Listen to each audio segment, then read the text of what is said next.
The communications center of Galactic Council Station Alpha buzzed with its usual activity.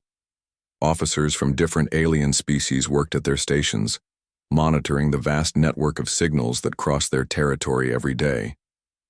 Most messages were routine: trade reports, weather updates, and diplomatic communications between member worlds. Ambassador Kell sat in his office reviewing the morning reports when his aide rushed in with urgent news.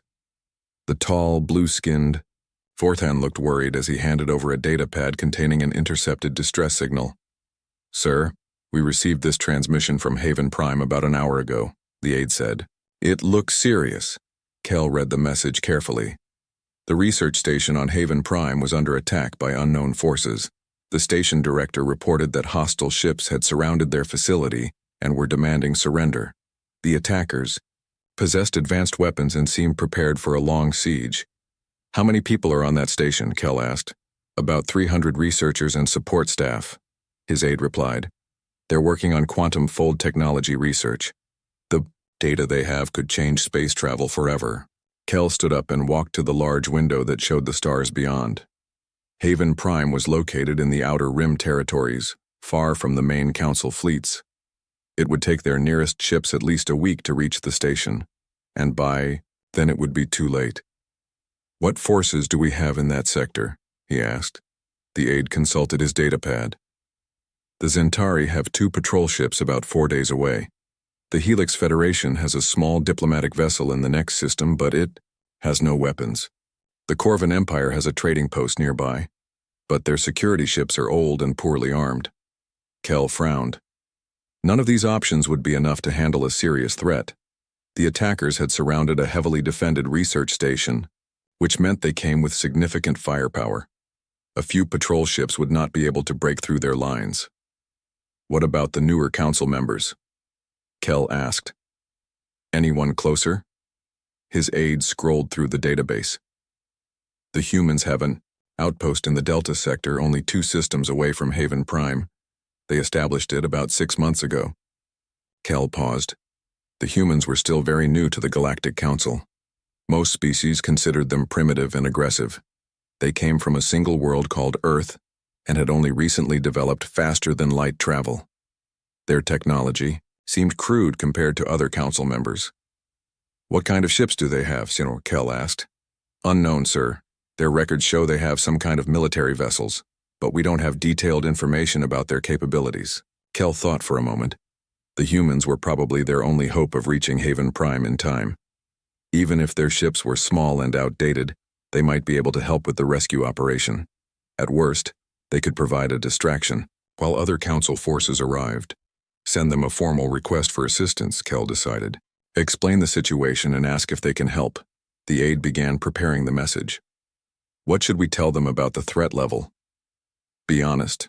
Tell them it's a heavily armed group attacking a research station. Mention that the quantum fold data is strategically important to the entire council." Within an hour, the message was transmitted to the human outpost in the Delta sector. The signal traveled through hyperspace communication networks, reaching its destination in minutes. The council communication officer settled in to wait for a response. The human listening post was a small facility, built on an asteroid in the outer edge of the Delta system. Captain Blake commanded the station with a crew of 50 personnel. The post served as an early warning system and communication relay for human space. Blake was reviewing supply reports when his communications officer brought him the council message. The captain read it twice, making sure he understood the situation completely. "Sir, it looks like our new alien friends need help," the communications officer said. Blake studied the message again. "A research station under attack, 300 civilians in danger, and hostile forces with unknown capabilities." The request seemed straightforward enough. "How far is Haven Prime from here?" Blake asked. "About 36 hours at maximum speed, sir." Blake nodded. "Send a reply to the council. Tell them we acknowledge their request and will respond appropriately." The communications officer prepared the response message. "Should we request additional information about the threat?" "No need," Blake said. "We have enough information to assess the situation. Send the message and then contact Fleet Command. We need to activate the rapid response protocol." "Yes, sir," What classification should I use for the alert? Blake thought. For a moment. The situation involved Allied civilians under attack by hostile forces. According to human military doctrine, this fell under the category of emergency rescue operations. Code 7, Blake said. Civilian rescue with hostile force. Engagement. The communications officer looked surprised. Code 7 alerts activated major fleet movements and required immediate response from all available units. Sir, are you sure? The council message suggests this might be a minor pirate raid. Blake stood up and walked to his command station.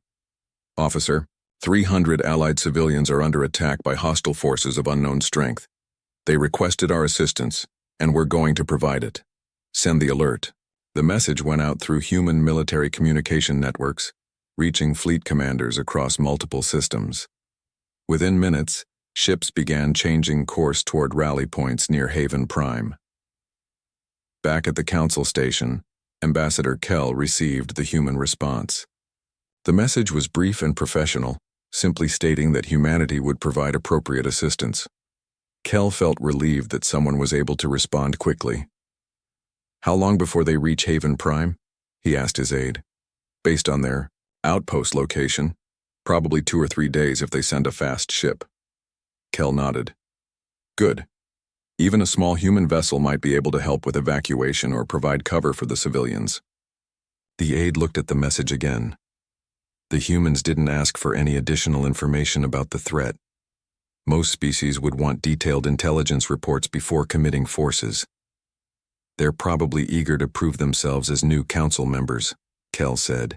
A successful rescue operation would certainly improve their reputation. Neither Kell nor his aide understood the significance of the human response. They expected a single ship, perhaps a modified cargo vessel with basic weapons. The idea that humans might send anything larger never occurred to them. In human space, fleet commanders were reviewing battle plans and deployment orders. The Code 7 alert had triggered automatic responses throughout their military network. Ships that had been on routine patrols suddenly changed course toward the Haven Prime system. Captain Blake continued monitoring the situation from his outpost. He knew that help was on the way, but he also knew that the rescued civilians would probably be surprised by the scale of the human response. The Galactic Council had just learned an important lesson about humanity, though they didn't realize it yet. When humans received a distress call from allies, they didn't send a single ship to investigate. They sent everything they had. 3 days had passed since the Council sent their request to the humans. Ambassador Kell spent most of his time coordinating with other species, trying to organize additional rescue forces. The Zentari patrol ships were still 2 days away, and the situation at Haven Prime was getting worse. The research station had been sending regular updates about their condition. The hostile forces had not attacked yet, but they were demanding complete surrender. The station's shields were holding, but their power systems were running low. Time was running out for the 300 people trapped inside. Kell was reviewing evacuation plans when his aide burst into the office with an expression of complete shock. Sir, you need to see this immediately, the aide said, his voice shaking slightly. What is it now? Kell asked, looking up from his reports. Long-range sensors are detecting massive hyperspace signatures near Haven Prime. Something big is coming out of fold space. Kell followed his aide to the main sensor station. The officer on duty was staring at his screens with wide eyes. The readings showed energy signatures unlike anything in their database. How many ships? Kell asked. We're not sure, sir. The signatures are huge. At least 30 contacts, maybe more.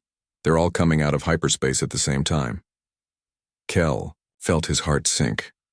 If the attackers were receiving reinforcements, the situation would become hopeless. The research station would never survive against such overwhelming numbers. Are they hostile vessels? He asked. The sensor officer shook his head. Unknown, sir. The energy signatures don't match any known pirate or raider configurations. These ships are using technology we haven't seen before. At Haven Prime, the research station sensors were picking up the same readings. Dr. Vance, the station director, watched his displays with growing fear. 30 new ships approaching meant the end of any hope for rescue. Should we prepare for emergency evacuation? His assistant asked. Where would we go? Dr. Vance replied. Our shuttles would never make it past those ships. Suddenly, space around, Haven Prime lit up with dozens of massive vessels emerging from hyperspace. The ships appeared in perfect formation, their hulls dark and threatening. Each vessel was enormous, dwarfing the pirate ships that had been surrounding the station. The largest ship in the formation was the dreadnought Iron Will. Admiral Torres stood on the bridge, watching the tactical displays show the positions of the hostile forces. The human fleet had arrived exactly on schedule. "Status report," Torres ordered. 37 ships in formation, sir," his tactical officer replied. "All systems green. The hostile forces appear to be small raider vessels, approximately 15 ships surrounding the research station." Torres studied the enemy positions. The pirates had arranged their ships in a loose blockade around Haven Prime, but their formation was sloppy and defensive. They were clearly not expecting any serious opposition. "Open a channel to all ships," Torres said. "Begin combat deployment." The human fleet moved with mechanical precision. The 6 dreadnoughts took forward positions while 12 heavy cruisers spread out to provide covering fire. 19 destroyers moved to flank the enemy formation, cutting off potential escape routes. On the research station, Dr. Vance watched in amazement as the massive fleet maneuvered around his facility. The ships moved like they had done this operation 1,000 times before. "Sir, we're receiving a transmission," the station's communications officer reported. "Put it through," Dr. Vance said. A calm human voice filled the station's control room. "Haven Prime Research Station, this is Admiral Torres of the Human Defense Fleet. We received your distress call. Please maintain your current position and prepare for hostile engagement." Dr. Vance grabbed the microphone. "Admiral, there are 15 enemy ships surrounding us. They have heavy weapons and we see them," Torres interrupted. "Please remain calm and stay inside your facility. This situation will be resolved shortly." The human fleet completed its deployment within minutes. The pirates found themselves completely surrounded by vessels that outgunned them by an enormous margin. Each human dreadnought was larger than 3 pirate ships combined. Captain Reed, commander of the raider fleet, stared at his sensors in disbelief. He had expected maybe 1 or 2 council patrol ships to respond to the distress call. Instead, he was facing an entire battle fleet. "Sir, we're being hailed by the lead human vessel," his communications officer reported. "Put it through," Reed said, his voice tight with fear. Admiral Torres appeared on the pirate ship's main screen. The human looked calm and professional, as if this was a routine operation. "Attention hostile vessels," Torres said. "You are ordered to power down your weapons and prepare to be boarded. You have 60 seconds to comply." Captain Reed found his voice. "Admiral, we're willing to negotiate. Perhaps we can reach some kind of arrangement." 50 seconds, Torres said, cutting him off. Reed looked around his bridge at his panicked crew. The human ships had weapons trained on every pirate vessel. There was no possibility of escape. "Admiral, we surrender," Reed said quickly. 40 seconds, Torres replied without emotion. "We're powering down our weapons now," Reed said desperately. Torres studied the tactical display. The pirate ships were indeed shutting down their weapon systems, but his orders were clear. According to human military doctrine, hostile forces that threatened Allied civilians were to be completely neutralized. "Admiral," Reed pleaded, "we're surrendering. There's no need for violence." Torres looked at his tactical officer. "Are all enemy vessels disarmed?" "Yes, sir. All weapons offline." "Good," Torres said. "Commence attack." The human fleet opened fire simultaneously. Hundreds of missiles and energy beams crossed space in seconds, striking every pirate vessel at once. The coordinated attack was so precise that none of the raiders had time to react. On the research station, Dr. Vance watched in shock as the entire pirate fleet was destroyed in less than a minute. The human ships fired with mechanical efficiency, ensuring that every hostile vessel was completely eliminated. "My God," Dr. Vance whispered. "They didn't even give them a chance to escape." His assistant stared at the tactical display where debris was all that remained of 15 pirate ships. The humans just destroyed an entire fleet like it was nothing. Admiral Torres opened another channel to the research station. Haven Prime, this is Admiral Torres. The hostile threat has been eliminated. We're sending medical teams and engineers to assist with any damage. Dr. Vance managed to find his voice. Admiral, thank you for the rescue. But wasn't that response a bit extreme? There was a pause before Torres replied. Dr. Vance, hostile forces were threatening Allied civilians. We responded according to standard protocol. Is anyone on your station injured? No, no injuries, Dr. Vance said, still staring at the debris field. Excellent. We'll establish a security perimeter while you complete your research. The area is now secure. Dr. Vance looked at his staff, all of whom seemed stunned by what they had witnessed. The humans had treated the entire battle like a routine training exercise. The human fleet settled into a defensive formation around Haven Prime, like it was the most natural thing in the world. Admiral Torres watched from his command chair as his ships took up patrol positions. The entire operation had taken less than an hour from arrival to completion. Damage report, Torres ordered. No damage to any fleet vessels, sir, his tactical officer replied. All ships report green status across the board. Torres nodded. The pirates had been so outgunned they never managed to fire a single shot at the human fleet. It had been exactly the kind of one-sided engagement that human military training prepared for. On Haven Prime, Dr. Vance was trying to process what he had just witnessed. The human ships moved around his station like they owned the entire system. Medical shuttles and engineering teams were already approaching the research facility. Sir, the humans are requesting permission to board, his communications officer reported. Of course, Dr. Vance said, tell them they're welcome.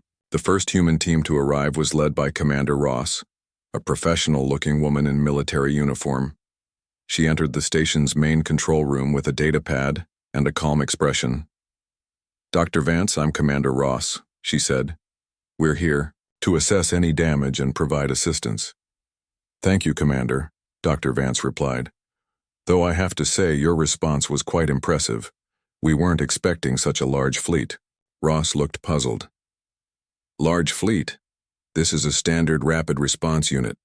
We kept it small since the threat assessment indicated only minor hostile forces. Dr. Vance stared at her. Small? You brought 37 warships? That's correct, Ross said, checking her data pad. 6 dreadnoughts, 12 cruisers, and 19 destroyers. Pretty standard for this type of operation. This type of operation? Dr. Vance asked weakly. Civilian rescue with hostile force engagement, Ross explained. We use this formation for situations where Allied personnel are threatened by unknown military forces. Dr. Vance sat down heavily in his chair. The humans considered 37 warships to be a small response force. He wondered what they would send for a major operation. Back at the Galactic Council Station, Ambassador Kell was receiving reports that made no sense. His sensor operators kept insisting that the humans had sent an entire battle fleet to Haven Prime. Are you certain about these numbers? Kell asked his aide.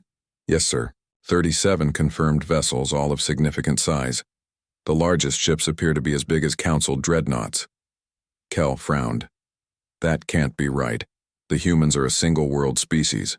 They couldn't possibly have that many large warships. His aide showed him the sensor data.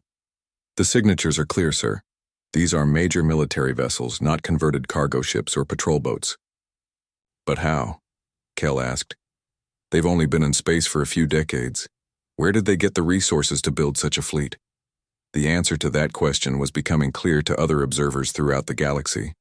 The human fleet's arrival had been detected by multiple monitoring stations, and the information was spreading quickly through intelligence networks. Captain Reed had been the commander of the pirate fleet, but he was no ordinary raider. Before turning to crime, he had served in the military forces of 3 different species. He knew warships when he saw them, and the human vessels were unlike anything in his experience. Each human ship seemed designed for maximum destructive capability.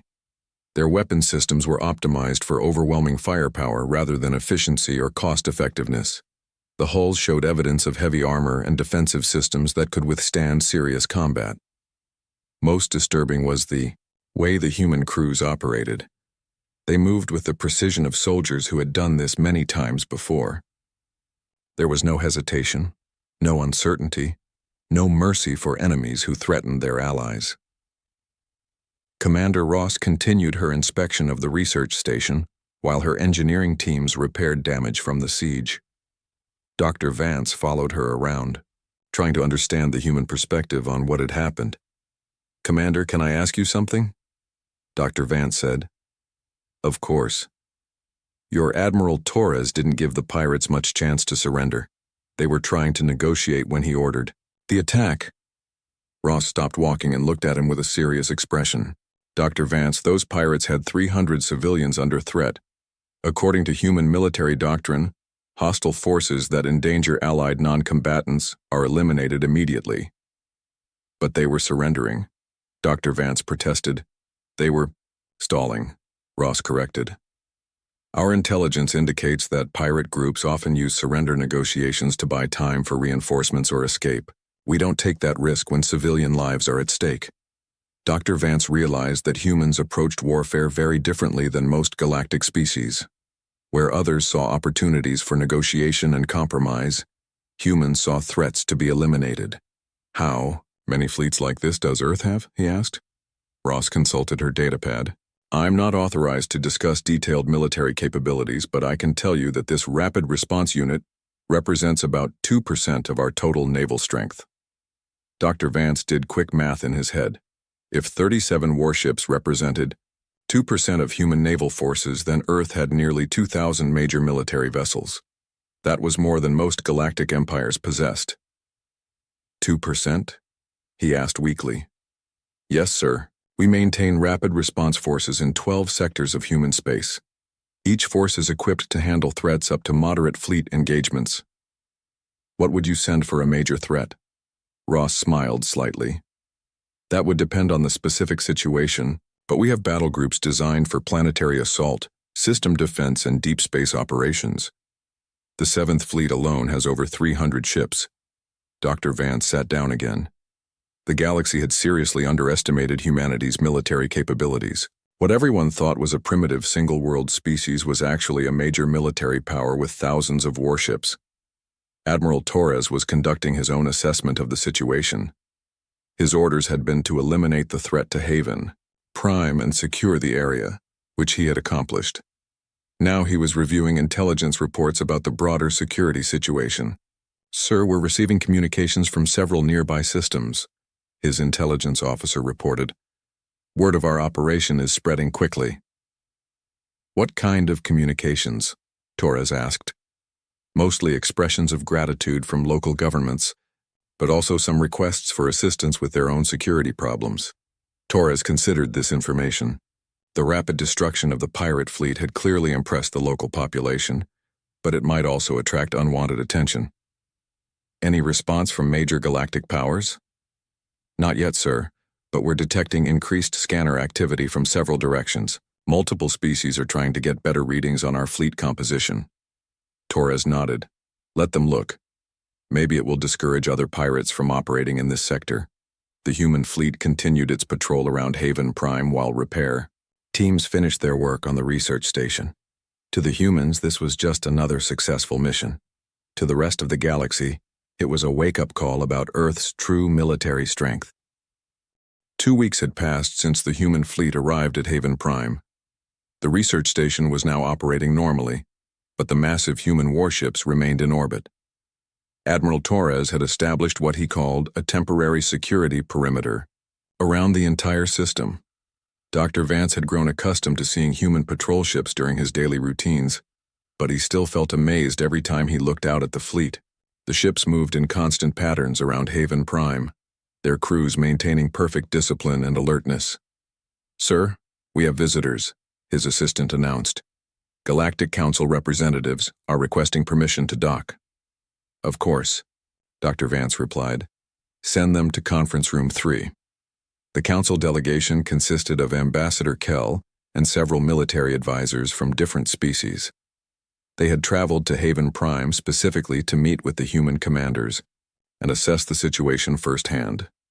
Ambassador Kell entered the research station with a mixture of curiosity and concern.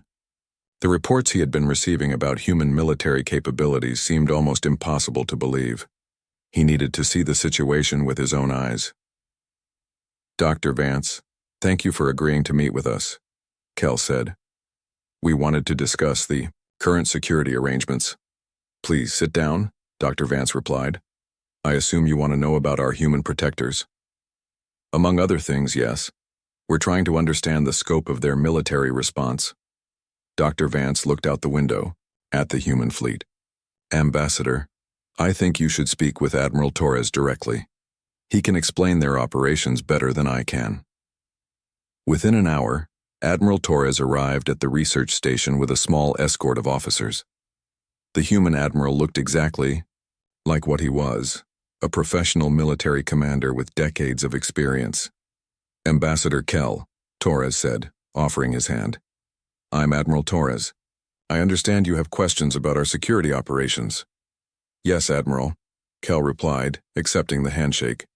"We appreciate your response to the crisis, but we're concerned about the ongoing military presence." Torres looked puzzled. "Ongoing presence? This is a temporary deployment, Ambassador. We'll withdraw once the sector is secure." "When do you expect that to happen?" "Hard to say," Torres admitted. "We've identified 17 pirate groups operating in nearby systems. Our intelligence suggests they may attempt revenge attacks for what happened here." Kell felt his heart sink. 17 groups? That's correct. The pirates who attacked Haven Prime were part of a larger criminal network.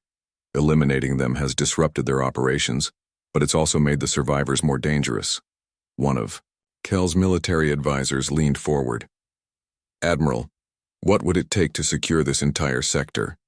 Torres consulted his datapad. "Based on current threat assessments, we'd need to establish permanent patrol bases in 6 key systems.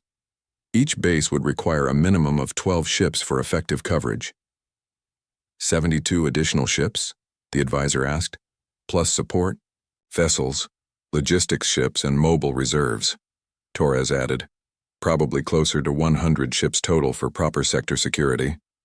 The council delegation exchanged worried glances. The humans were talking about deploying more warships to secure one sector than most species possessed in their entire military. "Admiral," Kell said carefully, "that seems like a very large commitment for protecting one research station." Torres looked at him with genuine surprise. "Ambassador, we're not just protecting Haven Prime. This station contains quantum-fold research that could revolutionize galactic transportation. The technology has strategic implications for every species in the Council. But surely such an extensive military deployment isn't necessary. With respect, Ambassador, your current security arrangements allowed pirates to surround a critical research facility and hold 300 civilians hostage. Our deployment ensures that won't happen again." Dr. Vance decided to join the conversation. "Admiral Torres, the ambassador is concerned about the scale of your response. Most species would have sent 1 or 2 ships to handle this situation." Torres looked genuinely confused. 1 or 2 ships? Against unknown hostile forces threatening allied civilians? That would be criminally negligent. "Criminally negligent?" Kell asked. "According to human military doctrine, yes. Commanders who send inadequate forces to rescue operations face court-martial for endangering both the civilians they're trying to save and the personnel under their command." The council delegation was beginning to understand that humans approached military operations very differently than other galactic species. Where others saw individual incidents, humans saw patterns and long-term strategic implications. "Admiral," one of the military advisors said, "can you tell us about Earth's overall military capabilities?" Torres paused, considering how much information he could share. "I can provide general information. Earth maintains active defense fleets in 43 systems. Each system defense force varies in size depending on strategic importance and threat assessment." "How many ships total?" the advisor pressed. "I'm not authorized to discuss specific fleet numbers, but I can tell you that this rapid response unit represents a very small fraction of our total naval strength." Kell did some quick calculations in his head. If humans had significant fleets in 43 systems, Their total military might was larger than any single species in the Galactic Council. Admiral, how long has Earth been building these fleets? Kell asked. Our current naval expansion began about 15 years ago, when we made contact with galactic civilization.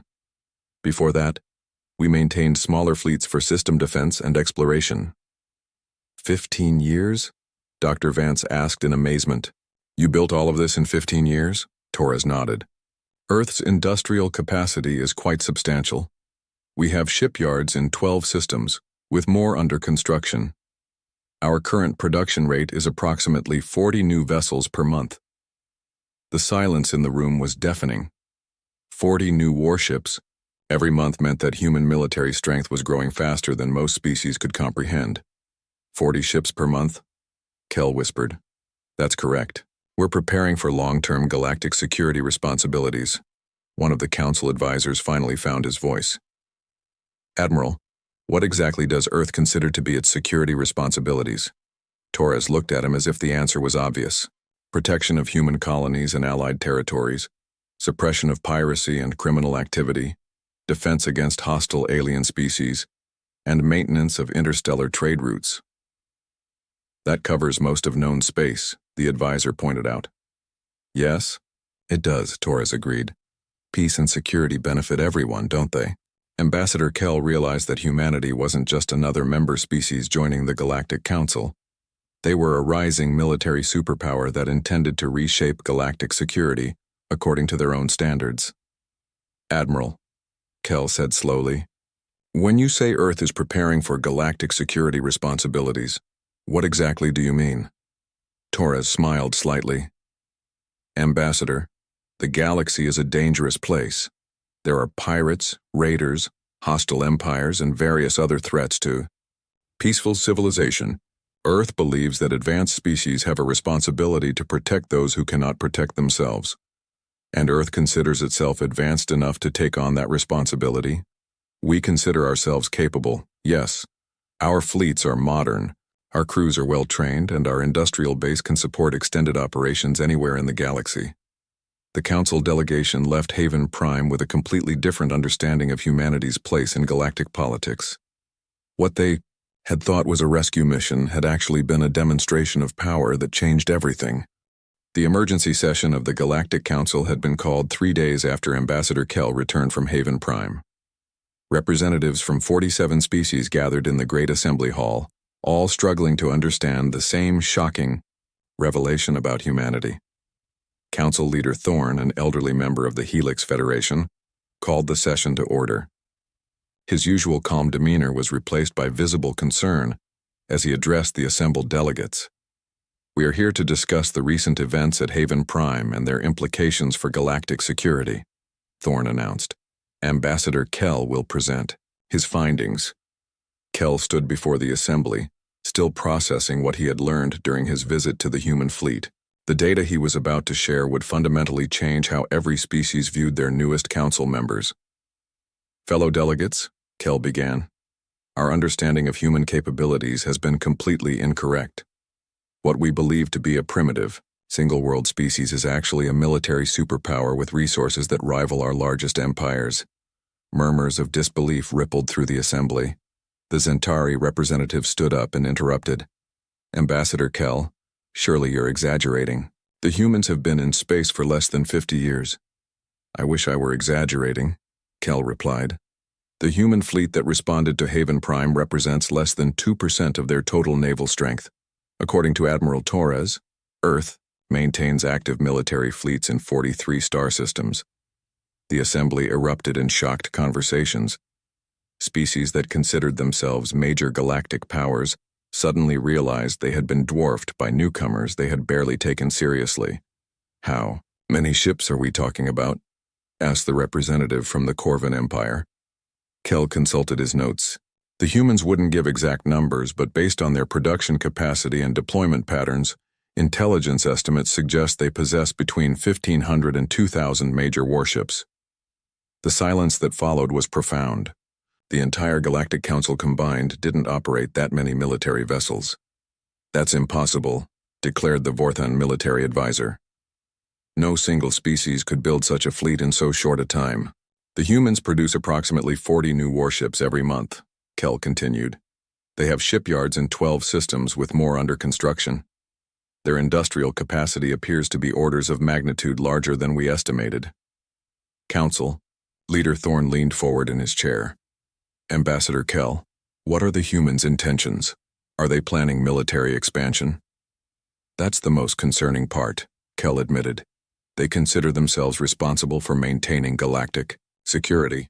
Admiral Torres spoke casually about suppressing piracy, protecting trade routes, and defending against hostile species across known space. The implications were staggering. The humans weren't content to remain in their own territory.